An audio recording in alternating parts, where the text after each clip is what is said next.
Namaskar everyone and a very good morning to all the Fresh Air 2 Society members and the flat owners. आज का जो video बनाने का मेरा उद्देश्य ये है कि जब भी हम लोग कभी कोई मीटिंग करते हैं और जब कोई रेजोल्यूशन पास होता है, वो जब हम ग्रुप में शेयर करते हैं तो बहुत सारे क्वेश्चंस उठते हैं और हर एक को इंडिविजुअली आंसर करना बहुत मुश्किल हो जाता है। काफी टाइम कंज्यूमिंग है वो। और कई बार क्या होता है, जो लोग बाहर रहते हैं उनको काफी कंफ्यूजन होता है कि एक्चुअली हो क्या रहा है। और आप जानते हैं कि मीटिंग में वैसे ही कितने लोग आते हैं, हर बार वही लोग होते हैं और इसकी वजह से हर एक को एक्सप्लेन करना छोटी छोटी चीजें डिटेल बहुत मुश्किल है एक लेटर के माध्यम से। तो बहुत जल्दी आपको एक लेटर सेंड कर दिया जाएगा, उसी के लिए मैं ये वीडियो बना ताकि आपके साथ में ये चीज शेयर कर सकूं। 9 जून 2024 को हमारी एक मीटिंग हुई है। उस मीटिंग में बहुत सारे पॉइंट्स क्लियर हुए और बहुत सारी चीजें डिस्कस की गई। उसमें से कुछ चीजें आपके सामने मैं शेयर करना चाहता हूँ। जैसे आप सब जानते हैं कि हमारी सोसाइटी का अभी तक हैंडओवर नहीं हुआ है और कई रूमर्स फैले थे कि पार्शियल हैंडओवर हो रहा है, आधा हैंडओवर हो रहा है। तो पहली बात मैं ये क्लियर करना चाहता हूं, ऐसा कोई पार्शियल हैंडओवर या आधा हैंडओवर नहीं हो रहा है। हमारा जो प्रपोजल था वो ये है कि, और बिल्डर का प्रपोजल भी यही है कि जो चीजें अवेलेबल हो चुकी हैं उसको हम यूज करना शुरू कर देते हैं। जैसे जिम है, जो स्विमिंग पूल है जो रेडी हो जाएगा, हमारा जो कम्युनिटी हॉल है और जो कम्युनिटी एरिया है, आप देख चुके हैं हमने जो सीसीटीवी कैमराज हैं वो इसका इंस्टॉलेशन करवा दिया है। तो जो चीजें रेडी अवेलेबल हैं, जो हमारे लिए बनी हुई हैं, उसका इस्तेमाल अगर हम नहीं करते हैं तो इतने सालों से यहाँ रहना हमारे लिए व्यर्थ है या बेकार है। प्रॉब्लम यह है कि ये चीजें अगर हम इस्तेमाल करते हैं तो इसका कुछ कॉस्ट होगा। जैसे फॉर एग्जांपल अगर हम जिम यूज करते हैं तो उसका जो लाइट का बिल होगा, उसका इक्विपमेंट या कोई भी चीज अगर टूट जाए तो उसका मेंटेनेंस कौन करेगा। फिर हमारा जो कम्युनिटी हॉल है, हम छोटे छोटे फंक्शंस के लिए, किसी का बर्थडे हो, किसी की पार्टी हो, तो हम लोग वो चीजें बाहर करते हैं, जबकि हमारे पास हमारा कम्युनिटी हॉल अवेलेबल है।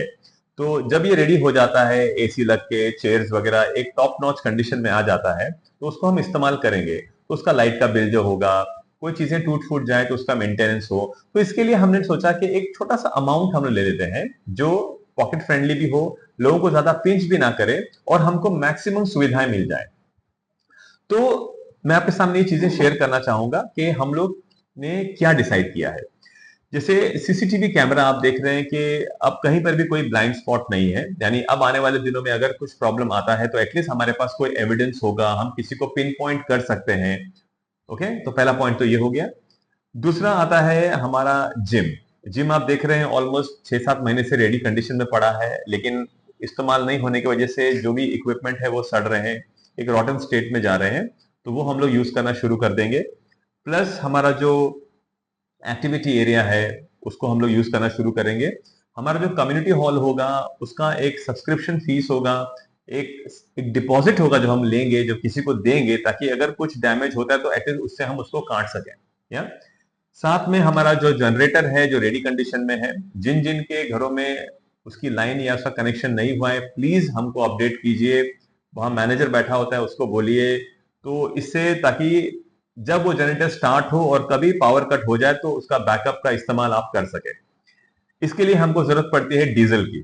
तो डीजल के लिए भी हमने एक छोटा सा अमाउंट रखा है, ताकि कभी अगर इमरजेंसी के टाइम पावर कट हो जाता है रात में, स्पेशली गर्मियों के मौसम में बहुत दिक्कत होती है, तो हमारे पास एक बैकअप हो।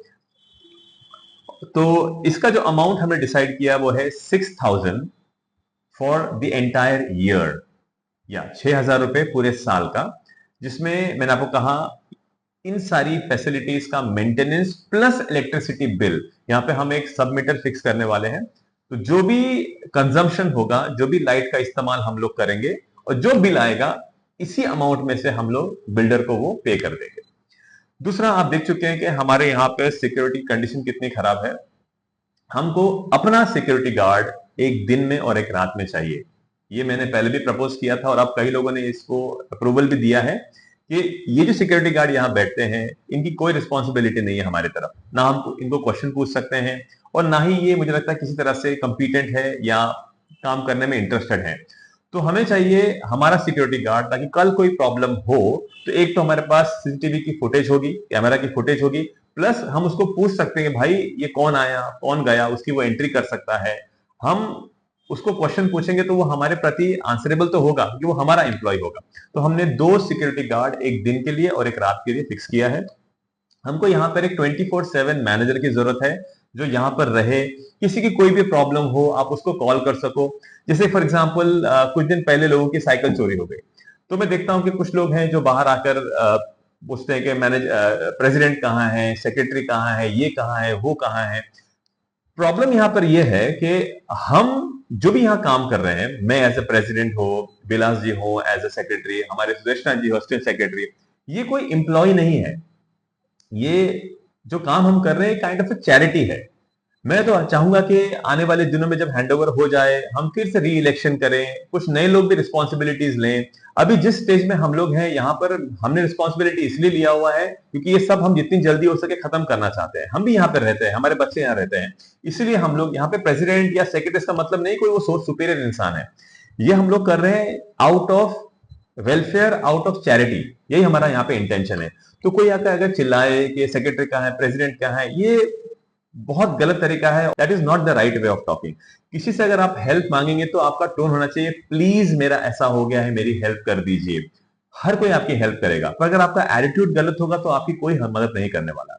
तो मेरा ये तरीका था बोलने का आप सबको, और यही मेरा इंटेंशन था कि हमारे पास एक मैनेजर होगा जिसको एक पॉइंट ऑफ कांटेक्ट होगा कि अगर आपके घर में लाइट चले गई तो आप उसको कांटेक्ट कर सकते हो, आपके घर में पानी की प्रॉब्लम उसको आप कांटेक्ट कर सकते हो, छोटे मोटे कोई काम हो तो he will be the responsible person जिस पे आप कांटेक्ट कर सकते। हम भी बिजी लोग हैं, हमारे पास टाइम नहीं है कि हम हर बार अवेलेबल रहेंगे। हम भी अपने काम से काम निकाल के यहाँ पे आपके सामने इसमें वीडियो बना रहा हूँ। ये these are all we get, we don't have time for this thing but we are doing it out of charity and welfare. But please आने वाले दिनों में और भी लोग आगे आइए, रिस्पॉन्सिबिलिटी लीजिए ताकि हम भी रिलैक्स हो सके। वी ऑल्सो वांट दैट या। तो अब हमारी जो अचीवमेंट्स हैं जब से हम लोग आए, हम लोगों ने क्या किया, लोग पूछते हैं क्या किया, तो कुछ चीजें हैं जो मैं आपसे डिस्कस करना चाहूंगा कि हम लोगों ने क्या क्या किया है। हम लोगों ने जितने भी ड्रेनेज है, ड्रेनेज सिस्टम है, उसकी हमने क्लीनिंग कराई, जो डक्ट्स वगैरह है उसकी क्लीनिंग कराई। तो यहाँ पे जो चीजें जाम हुआ कर रहा था, पानी का लॉगिंग था, एटलीस्ट वो चीज सॉल्व हो गया अभी। Everything is so clear now. Second, आप जानते हैं कि हमारा जो रूफ टॉप है उसकी रिपेयरिंग हमने कराई। हर जगह लीकेज था, उसकी problem I think 90% problem solve हो चुकी है। कुछ कुछ जो बचा हुआ है आई थिंक आफ्टर रेन्स वो भी हम लोग क्लियर कर देंगे। फिर हमारा जो सबसे बड़ा अचीवमेंट है वो हमारा है लिफ्ट सिस्टम। लिफ्ट सिस्टम में फंसने की जो प्रॉब्लम हर रोज हम लोग फेस करते थे वो अब पूरी तरह सॉल्व हो चुकी है। हमारे पास एक ऐसी कंपनी है जो अप्रोचेबल है, जो हमारे एक फोन कॉल पे अवेलेबल हो जाती है, और बहुत सारी चीजें हमारी लिफ्ट में सुधरी भी है। I am very happy for that also. तो ये 6,000 रुपए जो साल का हम आपसे मांग रहे हैं, ले रहे हैं, उसमें क्या क्या मिल रहा है आपको? कम्युनिटी हॉल, जिम, आपका जो एक्टिविटी एरिया, जितनी जल्दी हो सके पूल भी आ जाएगा, कैमरा का पूरा सेटअप हो चुका है, ये सब होगा। प्लस हमारे पास एक मैनेजर होगा, प्लस हमारे पास एक डे और नाइट का सिक्योरिटी गार्ड होगा। तो ये सब फैसिलिटी के लिए 500 रुपए monthly, I think it is very very reasonable, और ये हमें इसमें कोई आर्ग्यूमेंट नहीं होना चाहिए।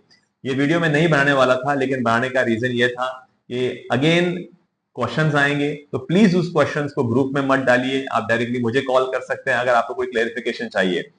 अगर आप जेन्युइन हैं, आपका जेन्युइन क्वेश्चन है, आपका जेन्युइन कंसर्न है, तो आप कॉल कर सकते हैं, हम अवेलेबल है, हमारा व्हाट्सएप है। जब आप ग्रुप में मैसेज भेजते हैं इसका मतलब लगता है कि एक तो आप हाईलाइट होना चाहते हैं, दूसरा आप जानबूझ के कंफ्यूजन क्रिएट करना चाहते हैं, मिसअंडरस्टैंडिंग क्रिएट करना चाहते हैं। तो जो इंसान करने वाला है वो भी डिमोटिवेट हो जाता है कुछ अच्छा करना चाहेगा तो प्लीज ऐसा मत कीजिए। और मेरा और एक रिक्वेस्ट है, जब कभी ऐसी कोई मीटिंग होती है तो उसमें प्लीज आप आइए, ताकि आपके भी कुछ व्यूज होंगे जो हम सुनना चाहते हैं। लेकिन नहीं आने की वजह से क्या होता है कि बाद में आप ही लोग को प्रॉब्लम होती है, फिर आप बोलते हैं कि हमसे नहीं पूछा। तो जब ये सोसाइटी फॉर्म हुई थी तो इसका रीजन यही था कि लोगों ने हम पे वो ट्रस्ट दिखाया और हम पे भरोसा किया, और till now we have been trying to do our best. आपका कोई भी कंसर्न होगा आप डायरेक्टली मुझे कॉल कर सकते हैं, हमारे जो सेक्रेटरी हैं बिलास जी उनको कॉल कर सकते हैं, हमारे वाइस प्रेसिडेंट जो हैं विभास जी आप उनको कॉल कर सकते हैं, सुदेशना जी जो हमारी असिस्टेंट सेक्रेटरी हैं जो हमेशा अवेलेबल रहती हैं, आप उनको कॉल कर सकते हैं। हमारे कैशियर जो हैं द्विवेदी अंकल जो थोड़े अभी ठीक नहीं चल रहे हैं, उनकी हेल्थ ठीक नहीं है, but he is also always available for any help. So अगर आपका कोई भी कंफ्यूजन है, जो लेटर हम आपको भेजने वाले हैं उसको ठीक से पढ़ लीजिए। कोई भी कंफ्यूजन होता है तो हमें कॉल कीजिए। और एक बात मैं ऐड करना चाहूंगा, ये जो मेंटेनेंस जो 6,000 रुपए हम ले रहे हैं साल का, एनुअली साल का ले रहे हैं, ये आगे जाके बदलेगा। जब एक्चुअल हैंडओवर होगा तो उस वक्त ये अमाउंट बदलेगा, क्योंकि तब हमारे पास सब कुछ हमें खुद करना होगा। तो उस वक्त जो हमारे बायलॉस के हिसाब से जो भी फीजिबल मेंटेनेंस चार्जेस होगा वो आपको पे करना होगा। तो ये 6,000 रुपए ये सिर्फ टेम्पररी पीरियड के लिए है, ताकि हम लोग जो भी फैसिलिटी हम यूज नहीं कर पा रहे हैं हम उसको अवेल कर सकें। That's all from my side. और अगर कोई भी आपकी प्रॉब्लम है तो प्लीज आप हमें पर्सनली भेजिए। I will really appreciate your concerns. Thank you so much and have a wonderful day.